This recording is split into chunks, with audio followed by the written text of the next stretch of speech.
Eu pregarei Colossenses 1, 21 ao 23. Mas, até aqui, eu gastei pouquíssimo do tempo que eu tinha falando de contexto. E também eu sei que muitos irmãos não acompanharam a primeira pregação, mas ela está disponível no YouTube, eu não sei se também nas outras plataformas, eu acredito que esteja. As irmãs já confirmaram, o pessoal da mídia está forte demais. E eu quero me ater a falar de uma coisa que o pessoal brinca, né? Eu tenho temor de pregar, mas eu raramente fico nervoso. Mas hoje o tema é muito sério, falar sobre perseverar no caminho da perfeição. Então, as irmãs pedem para que a gente diga o nome da ministração antes de começarmos. E o nome é Perseverando no Caminho da Perfeição. Esse título não é meu, na verdade eu o tirei de um livro do pastor Rômulo Monteiro, é uma tese no livro de Hebreus, de uma pós-graduação. E eu quero tentar usar esse texto para defender essa tese. Mas eu preciso que vocês lembrem de uma coisa. A igreja de Colossos passava por um momento muito sombrio. Era um momento da história onde não se negava a salvação por meio de Cristo. Ou seja, naquela igreja ainda era crido, professado, que a salvação era por meio de Cristo. Contudo, com o tempo, foram surgindo algumas ideias. Por exemplo, ok, eu sou salvo por Cristo, mas alguns mestres naquela igreja diziam, falsos mestres, que embora fossem salvos por Cristo, a perfeição, a plenitude, o enchimento total do crente não viria tão somente por Cristo. O cristão ou o crente precisava de algo a mais. O cristão ou o crente precisava de, no momento do culto, a adoração de anjos para o culto ficar um pouquinho melhor. Ou outros afirmavam, se você não for rigoroso no jejum, de maneira nenhuma você vai encontrar a plenitude espiritual. Outros diziam, os poderes espirituais do mundo, ou seja, anjos e demônios influenciam na nossa vida e nós não conseguiremos encontrar a plenitude. E você pode estar aí pensando, mas isso aí aconteceu há 2000 anos e isso aí não acontece em igreja nenhuma mais. Há mais ou menos 500 anos, Erasmo e Lutero e outros encontraram o mesmo problema na Europa. A Igreja Católica Medieval nunca afirmou que a salvação não era por Jesus. Esse nunca foi o ponto da Igreja Católica. Eles afirmavam, a salvação é por meio de Cristo. Finalmente, ou seja, se você crê em Cristo finalmente, você será salvo. Contudo, os pecados daqui precisam ser expurgados aqui. Ou seja, você vai ser salvo, mas você precisa ajudar esse caminho. Você precisa de um auxílio, precisa de algo a mais. E eles deram esse nome de indulgências e, enfim, outros métodos. O que eu estou querendo dizer aqui? Que o que provavelmente Paulo está defendendo nesse texto é o único caminho, não apenas da salvação. O único caminho de você ser pleno, cheio completamente, perfeito, aprovado, é por Jesus Cristo. Que Cristo não é apenas o final, mas Ele é o início e o meio também. A defesa do Paulo, ou de Paulo para aquela igreja é o seguinte, por meio de Cristo, tudo que é necessário para fé e piedade você encontrará. Então, na minha primeira defesa, ou na minha primeira pregação, eu defendi que Cristo era o caminho da plenitude. Se você voltar um pouquinho no versículo 9 do capítulo 1,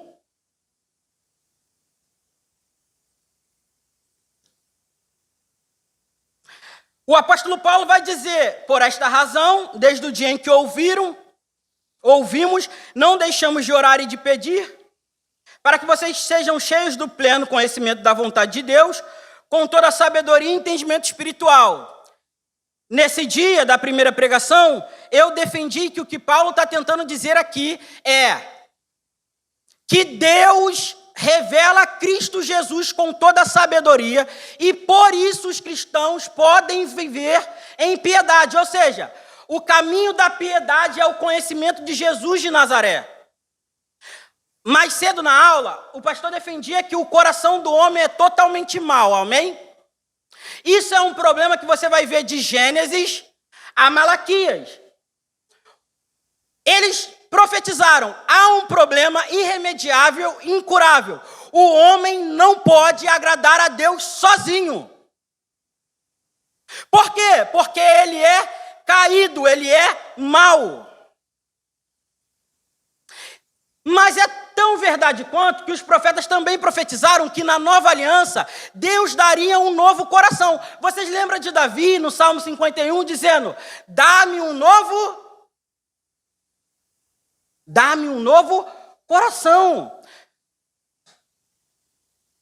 O profeta Ezequiel vai dizer que quando a nova aliança viesse, nós teríamos um novo coração e um espírito vindo do próprio Deus. Ou seja, a nova aliança, a aliança no sangue de Jesus de Nazaré, proporciona que você e eu possamos viver uma vida que agrade a Deus. Ok? Até aí? Então, a primeira defesa de Paulo contra os hereges é: o único e derradeiro caminho para a perfeição é conhecer Cristo Jesus de verdade. Se você não conhecer ou não vier a conhecer Cristo Jesus de verdade ou em sua plenitude, você irá capengando no caminho da perfeição. Mas então o apóstolo Paulo, depois de falar de muitas bênçãos, ele vai falar do texto que nós tivemos a segunda pregação. Mas eu gostaria que lêssemos esse texto para me poder argumentar em cima. Vá para o seu versículo 13, do capítulo 1 ainda. Pois ele nos resgatou do domínio das trevas. Ele aqui provavelmente é referência, esse pronome ele aí, provavelmente é referência ao Pai, do versículo 12, dando graças ao Pai, tá vendo aí? Então, provavelmente esse pois ele nos resgatou é o próprio Deus aqui, tá? O próprio Deus Pai. Pois ele nos resgatou do domínio das trevas e nos transportou para o reino do seu Filho amado, em quem temos a redenção, a saber, o perdão dos pecados. Então aqui Paulo introduziu o nosso tema. Paulo disse: igreja de Colossos, quem vos salvou foi o próprio Deus. E não apenas quem vos salvou foi o próprio Deus. É como se a imagem aqui é mais ou menos essa. Imagine que você tenha chamado um Uber e o Uber pegou você em casa e te trouxe para a igreja. Ele te tirou de um lugar e te transportou para outro, certo? O que Paulo está querendo dizer aqui é que o próprio Deus foi em busca de você, te tirou das trevas e te colocou no reino de luz. E ele diz que esse reino de luz é do próprio Filho dele, ou seja, Jesus. O que Paulo está querendo dizer aqui é: aqueles que saíram das trevas agora pertencem ao reino de Jesus. E aí, Paulo vai cantar um hino ou um poema que vai falar da supremacia de Cristo sobre o universo, que nós abordamos na última pregação, que é do versículo 15 ao versículo 20. Eu só lerei, eu não explicarei ele novamente. Ele vai... A intenção de Paulo é, lembrem-se, os falsos mestres estavam dizendo o quê? Vocês precisam de mais alguma coisa. Não é que vocês não são salvos. O ponto lá não era esse. O ponto lá é, vocês são salvos, mas vocês precisam de mais uma coisinha. Então Paulo disse, negativo, o próprio Deus pegou vocês e transportou vocês para o reino do Filho dele. E aí Paulo vai defender o reinado de Jesus. A ideia de Paulo é a seguinte, e não foi qualquer rei. E aí ele vai usar esse poema ou esse hino e vai dizer que ele, e o ele aqui agora, olhe para o versículo 15. O ele aqui agora não é referência a Deus, mas é referência ao Filho. Ou seja, o Filho é a imagem do Deus. E na última pregação eu argumentei que Cristo é aquilo que você pode ver e conhecer de Deus. Se você busca ver o invisível, se você busca conhecer o insondável, não é em sonhos, revelações, pulando. O único meio dos olhos carnais verem o invisível, a única maneira de cérebros limitados prescrutarem um insondável é Cristo Jesus. Campanhas não vão te ajudar com isso. Jejuns ascéticos não vão te ajudar com isso.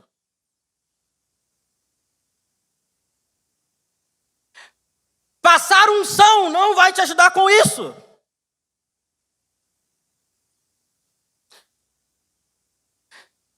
O ponto de Paulo é: os homens caídos só podem enxergar o invisível se olharem para Cristo Jesus e este crucificado.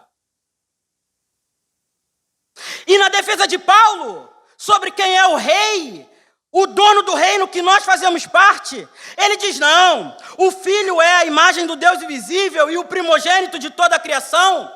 E ele começa a argumentar, pois nele foram criadas todas as coisas, visíveis e invisíveis. E as coisas na terra e no céu, o que Paulo está querendo dizer aqui é, tudo que foi criado porque Cristo o criou. Cristo é o agente de Pai e do poder do Espírito na criação. Cristo é o veículo, Cristo é o Criador, Cristo é, e somente Cristo, o originador do universo. Jovens,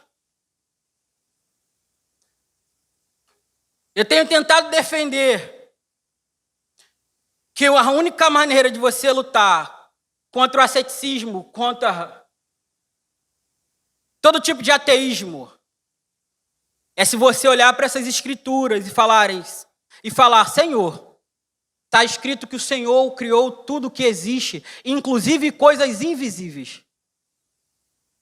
Dê-me fé para crer nisso. Mas esse não é meu ponto hoje, continuaremos a leitura. E foram criados por ele e para ele, versículo 17. Ele é antes de todas as coisas e nele tudo subsiste. Ou seja, tudo que foi criado por alguém que era pré-existente, Jesus. Ele é a cabeça do corpo, 18, que é a igreja, o princípio e o primogênito dentre os mortos, para quem tudo tem a supremacia.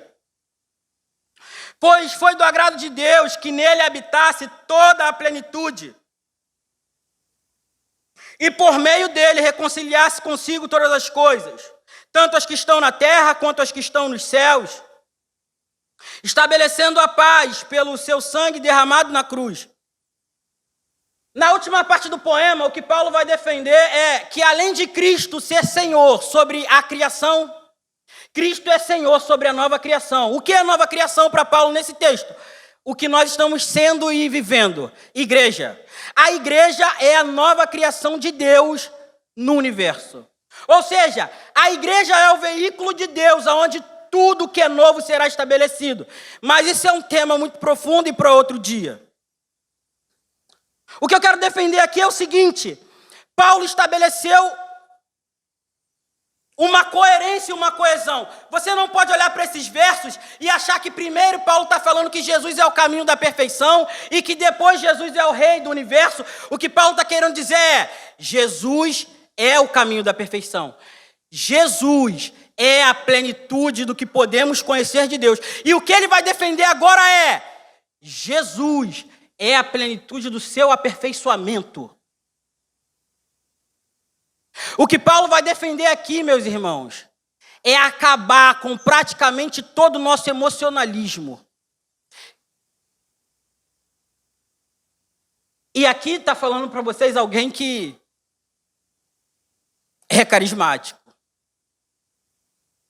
Mas o ponto de Paulo é derradeiro e último. Ele diz, nos versos que leremos agora, ele acaba com a glória do homem. Nós não cantávamos a ele a glória, somente a ele a glória. Preste atenção nos versos que se seguem. Antes do quê? Do versículo 12, 13 e 14. Antes dele ter transportado você das trevas para a luz, você consegue perceber a conexão do texto? Se você ler o texto a partir desse versículo, o antes não faz sentido nenhum. O antes aí é uma referência antes dele ter resgatado você das trevas. Antes dele ter começado a boa obra no seu coração. Antes vocês estavam separados de Deus. E na mente vocês eram inimigos por causa do mau procedimento de vocês. O que Paulo está narrando nesse primeiro versículo é: existe uma guerra no universo. Embora lá na igreja de Colossos eles ficavam com medo de demônios e anjos e coisa do tipo, o que Paulo está defendendo aqui é: vocês deviam ter medo da guerra que existe, ou existiam, entre vocês e Deus. Há poucos dias fomos acompanhar nosso pastor a pregar, e ele leu o que é para nós protestantes um dos textos mais belos. A Reforma floresceu o texto.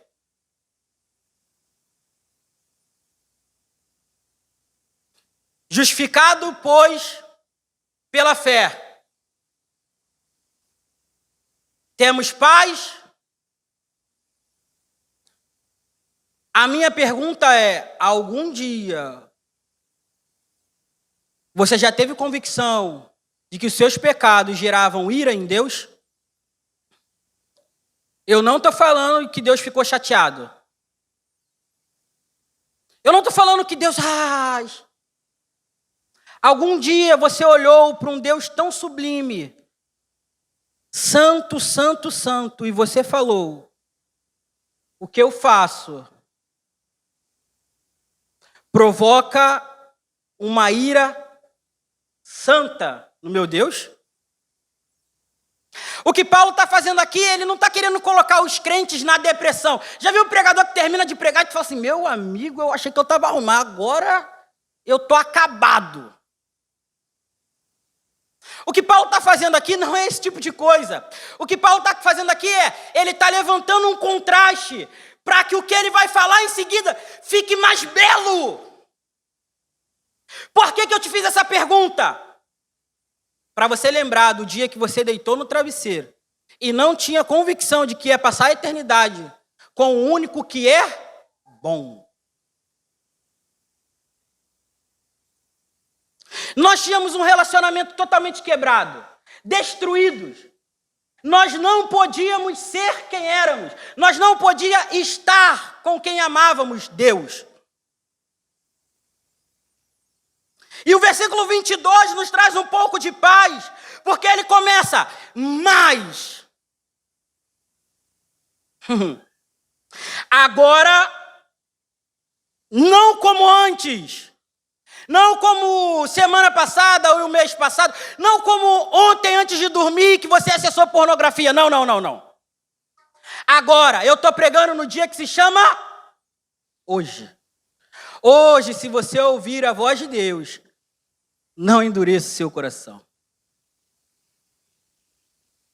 Mas agora, Ele os reconciliou pelo corpo físico de Cristo, mediante a morte. E aqui eu quero que venhamos dar a seriedade que o texto pede. Embora tenhamos o que nós estamos tendo aqui, um culto abençoado, uma palavra sendo lida e explicada, bons louvores, uma ótima aula como foi dada. Tudo isso foi conquistado com um corpo físico. Um corpo castigado. E me parece que essa transição de gerações, ou seja, da geração dos nossos pais para a nossa geração, que temos menos de 30, temos levado a questão da reconciliação e da paz com Deus de qualquer maneira, como se fosse o Zé da esquina que tivesse pago a nossa conta. Os crentes e os cristãos têm vivido e pensado em justificação como se fosse o nome no Serasa que pagou a conta. Como se fosse aquela dívida que você está lutando para pagar e agora conseguiu pagar. Meus irmãos, e aqui eu não quero falar com entonação nenhuma, porque eu quero zero de emoção nesse sentido. Para que eu não esvazie a cruz de Cristo. Você tem a paz que tem hoje, sentado nessa cadeira, sabendo que se alguém entrar com uma metralhadora e fuzilar todos nós que estamos aqui agora, você vai estar na eternidade com o maravilhoso Deus. E isso teve um preço. E isso custou o castigo num corpo físico.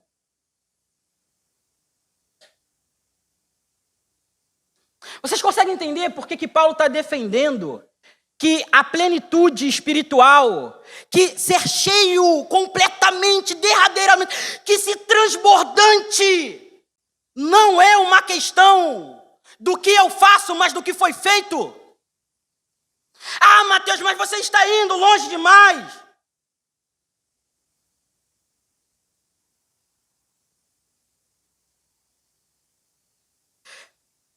Antes de eu argumentar de novo nisso, vamos andar no texto. Mediante a morte, versículo 22, para apresentá-los diante dele, santos, inculpáveis e livres de qualquer... Eu gostaria de ler novamente o versículo 22 com a igreja. E peço a ajuda de vocês para que a gente leia junto. Acompanhe lá na frente se sua versão é diferente. Mas agora...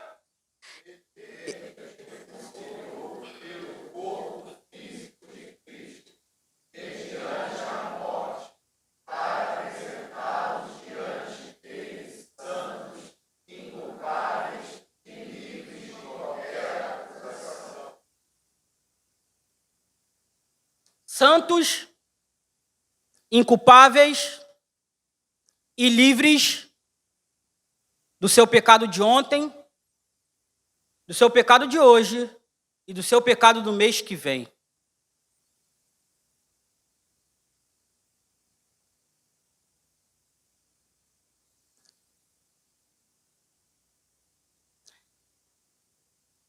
Se alegre, Bernardo.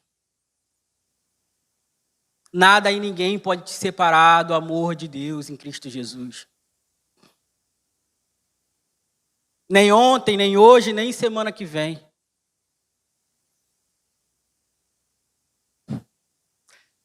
Natália, santos, inculpáveis e livres. Nós nos veremos. Santos, inculpáveis e livres, não pelo que estamos fazendo. Um dia, Andrei, cantaremos juntos. Não porque você deu dízimo, irmão, mas porque Cristo, o Cordeiro Santo,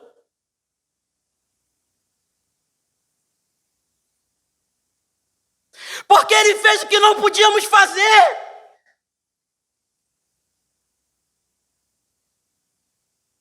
Mateus, que paz é essa que você sente?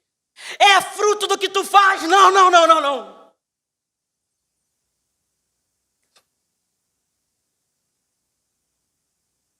É a santa convicção de que o sacrifício de Cristo é perfeito.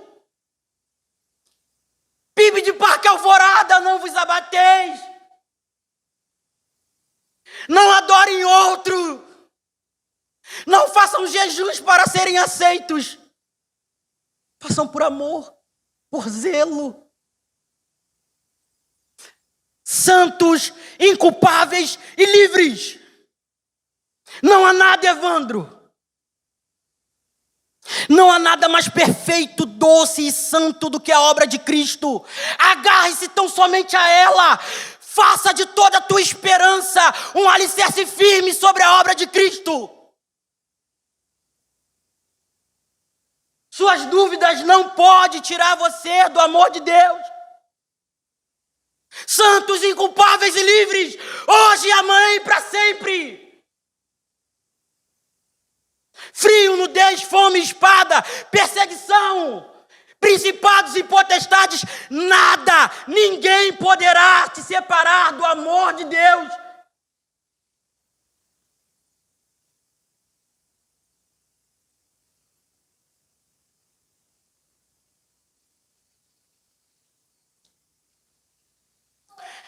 Não há nada mais belo do que a salvação em Cristo Jesus. E ela vem acompanhada de uma santa exortação. Com muito carinho, leio o versículo 23.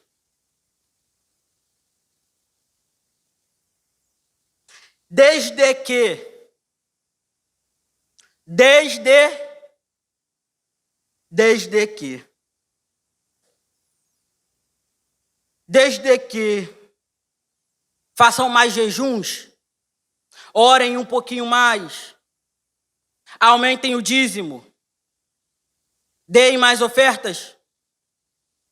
Desde que, a partir de hoje, você jure de dedo cruzado nunca mais tratar ninguém mal.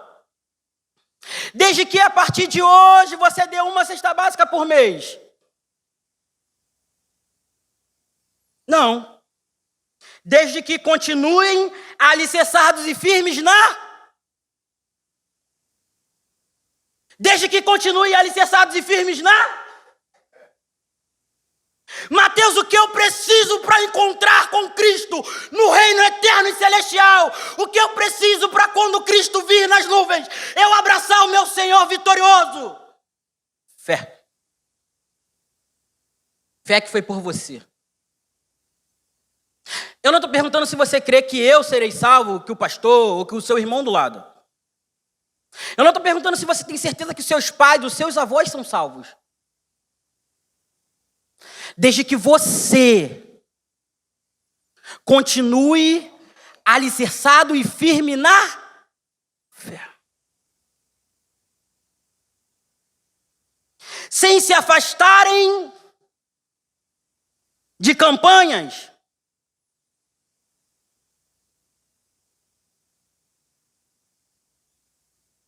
Sem se afastarem das indulgências.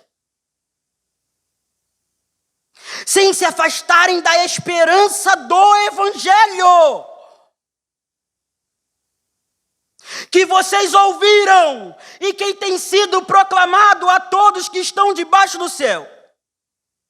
Esse é o Evangelho do qual eu, Paulo, tornei-me ministro. E aqui eu quero argumentar exatamente na força do argumento de Paulo. Paulo tem um problema na igreja e, como nós conversamos sempre, o problema na igreja sempre é resolvido teologicamente antes da carteirada. A carteirada tem o seu lugar. É assim em todo relacionamento de autoridade. O pai pode falar para o filho não e depois ele pode dar uma explicação. Assim como os irmãos mais maduros na fé podem falar, não façam isso, e com o tempo a gente explicando o motivo disso. Mas o caminho mais comum para a exortação é teológico. Paulo sabia que aquela igreja estava sofrendo um ataque severo. Severo, irmãos. Sabe qual que é o problema? Não é quando todo mundo está mentindo, é quando o pessoal bota um pouquinho de verdade na mentira. E aí, eu lembro de Paulo aos Efésios, é muito fácil a gente ser levado por ventos de doutrina. E as pessoas ainda perguntam por que eu sempre quis ter mentor. Tem vergonha nenhuma nisso, irmãos. E não tem vergonha nenhuma em você estimar alguém mais do que você. Põe esse princípio na sua vida. Dê palavras de carinho e amor a alguém que é superior a você. Considere o seu irmão superior a você. Isso não é idolatria não, irmãos. Feito com cuidado e biblicamente é uma bênção. Então Paulo está argumentando teologicamente, olha, Cristo Jesus é o caminho da perfeição. E isso está do versículo 9 ao versículo 13 ou 12. E depois ele vai argumentar e vai falar, vocês foram transportados por um rei maravilhoso. Versículo 15 ao versículo 20. E aí ele vai dar uma aplicação a toda essa teologia. E aqui uma palavra de carinho, não de exortação. Aos meus amigos, irmãos e irmãs que sempre estão ensinando. Toda a sua teologia tem que culminar em serviço. Tem que culminar em levar os nossos irmãos para mais perto de Jesus. E uma última palavra de aplicação para a gente essa manhã. Paulo não consegue enxergar que exista solução melhor para uma igreja em crise do que a pregação simples do Evangelho. Nós precisamos voltar a dizer, sem medo, Cristo Jesus morreu para que pecadores fossem apresentados diante do trono branco, santos, inculpáveis e livres. Nós precisamos voltar pelas ruas e dizer, Cristo Jesus morreu para que pecadores sejam apresentados santos, inculpáveis e livres de qualquer acusação. Porque isso não é com base no que ele ou ela pode fazer, mas com base na obra do Filho de Deus. Continuem, meus irmãos. No dia que se chama hoje, ouvindo e não endurecendo o seu coração, permaneçam alicerçados e firmes na fé, sem se afastarem da esperança do Evangelho. Amém.